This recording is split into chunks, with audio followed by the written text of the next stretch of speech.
এর মধ্যে আল্লাহ রাব্বুল আলামিন ঘোষণা দিয়েছেন, ইন্নাল্লাযীনা ইয়াকতুমুনা মা আনজালনা মিনাল বায়্যিনাতি ওয়াল হুদা, যারা আমার উজ্জ্বল জীবন আদর্শ জীবন ব্যবস্থা গোপন করে রাখবে, যা আমার কিতাবে আমি সুস্পষ্টভাবে মানুষের জীবন ব্যবস্থা হিসেবে নাযিল করেছি, উলাইকা ইয়ালআনুহুমুল্লাহু ওয়া ইয়ালআনুহুমুল লাঈনুন, তাদের উপর আল্লাহর অভিশাপ, গোটা জাতির মানব জাতির অভিশাপ তাদের উপর নাযিল বলে। নাউজুবিল্লাহ। এতক্ষণ আলোচনা করেছেন কি জন্য কোরআন নাযিল করেছেন, ওই জন্যটা যদি আমরা প্রকাশ না করি, গোপন করে রাখি, উলাইকা ইয়ালআনুহুমুল্লাহ ওয়া ইয়ালআনুহুমুল লাঈনুন, তাদের উপর আল্লাহর অভিশাপ এবং সমস্ত অভিশাপকারীদের অভিশাপ নাযিল হবে।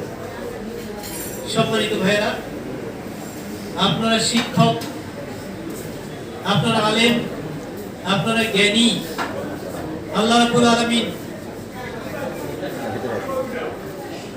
বলা হয়েছে, ইন্না আকরামাকুম ইনদাল্লাহি আতকাকুম, তোমাদের মধ্যে যারা মুত্তাকি তারাই হচ্ছে আল্লাহর কাছে সবচেয়ে সম্মানিত।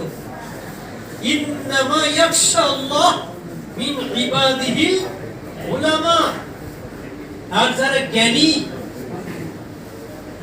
যারা আলেম, এরাই হচ্ছে আল্লাহকে বেশি ভয় করে, এরাই হচ্ছে সত্যিকার মুত্তাকি। মুত্তাকি হওয়ার জন্য অবশ্যই আলেম হওয়া দরকার, জ্ঞানী হওয়া দরকার। সব শিক্ষকই মূলত আলেম এবং সব শিক্ষককেই মুত্তাকি হওয়া দরকার। বাংলাদেশ আদর্শ শিক্ষক ফেডারেশন মূলত তাকওয়ার ভিত্তিতে শিক্ষা ব্যবস্থা, শিক্ষক, শিক্ষার্থী, শিক্ষা অঙ্গনকে গড়ে তুলতে চায়, এজন্য কাজ করে যাচ্ছে। আর এই শিক্ষা ব্যবস্থা, শিক্ষক, শিক্ষাঙ্গন, শিক্ষার্থীদেরকে যদি মুত্তাকি বানাতে হয়, তাহলে এই কোরআন, আল্লাহর কোরআন ভালো করে তাদেরকে শিক্ষা দিতে হবে, কোরআনের আলোকে জীবন গড়তে হবে। আর এই আয়াতে আল্লাহ বলছেন, যারা আমার উজ্জ্বল জীবন ব্যবস্থা মহাগ্রন্থ আল কোরআন যারা গোপন করে রাখবে, যা মানুষের জীবন চলার পথ আমি কোরআনে দিয়েছি, তাদের উপর অভিশাপ নাযিল হবে। এই অভিশাপ থেকে বাঁচতে পারবে তারা। পরের আয়াতে আল্লাহ বলছেন, ইল্লাল্লাযিনা তাবু, যারা ফিরে আসবে, এই গোপন করার থেকে যারা ফিরে আসবে, কোরআন গোপন করার থেকে ফিরে আসবে। কোরআন না শিখেও কোরআন গোপন করা হয়, আর কোরআন যারা শিখছি আমরা, তারাও আমরা গোপন করে যাচ্ছি। কোরআনের আলোকে জীবন না করে, পরিবার না করে, সমাজ না করে, কোরআনের সঠিক দাওয়াত মানুষের কাছে না দিয়ে আমরা কোরআন গোপন করে যাচ্ছি। এই অভিশাপ থেকে যদি বাঁচতে চাই, ইল্লাল্লাযিনা তাবু ওয়া আসলাহু, নিজেদের কর্মনীতিতে সংশোধন আনতে হবে। কোরআন বাদ দিয়ে আমি যা শিক্ষা দিচ্ছি, যা আমি শিখাচ্ছি, এটা ভুল।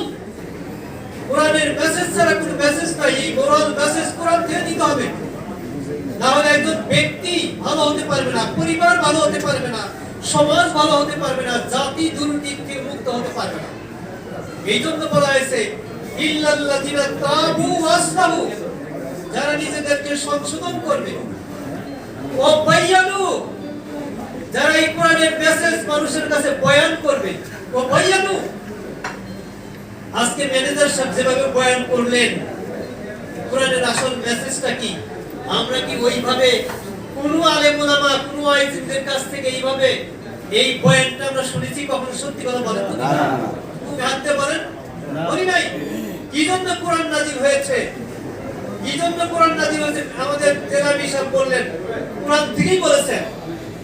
আল্লাহ বলেন, ইল্লাল্লাযিনা তাবু, যারা ফিরে আসবে, আসলাহু, নিজেদের সংশোধন করবে, ও বায়ানু, এবং কোরআনের সঠিক কথা মানুষের কাছে বয়ান করবে, ফাউলাইকা আতুবু আলাইহিম, আল্লাহ তাদের তওবা কবুল করবেন। ওয়া আনা তাওয়াবুর রহিম, আল্লাহ হচ্ছেন খুব বড় তওবা কবুলকারী।